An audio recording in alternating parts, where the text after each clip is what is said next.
আজকে আমরা কফি খেলাম কলকাতার এক অদ্ভুত কফির দোকানে, যেখানে চা নয় শুধুই কফি পাওয়া যায়। কলকাতার বুকে চা নয় শুধুই কফি শুনতে একটু অদ্ভুত মনে হলেও এটাই সত্য। ভদ্রলোকের নাম শ্যামাপ্রসাদ দে, পেশায় কফি বিক্রেতা। আপনারা অনেকেই হয়তো জানেন ইনি 2024-এ দাদাগিরিতেও অংশগ্রহণ করেছিলেন। এনার দোকানে এসে কফি খাওয়াটাই বড় কথা নয়, মজার বিষয় হলো কফি খাওয়ার সাথে সাথে আপনি যদি চান উনি আপনার কফি কাপে আপনার কার্টুন ছবিটিও এঁকে দেবেন। মূল্য 50 টাকা, তবে কফির নয়, ছবির সঙ্গে থাকবে সুন্দর সুন্দর ক্যাপশন। ওনার পুরো দোকানটাই সুন্দর সুন্দর কার্টুন ও মজার সব ক্যাপশন দিয়ে সাজিয়ে তুলেছেন। এখানে অনেক রকমেরই কফি পাওয়া যায়, তবে চা চাইবেন না।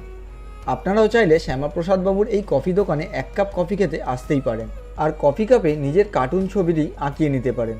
আশা করছি শ্যামাপ্রসাদ বাবুর আঁকা ছবি ও ক্যাপশন আপনাকে একটুও নিরাশ করবে না। দোকানটি রয়েছে মহানায়ক উত্তম কুমার মেট্রো স্টেশনের 1 নম্বর গেট থেকে বেরিয়ে ঠিক সামনেই।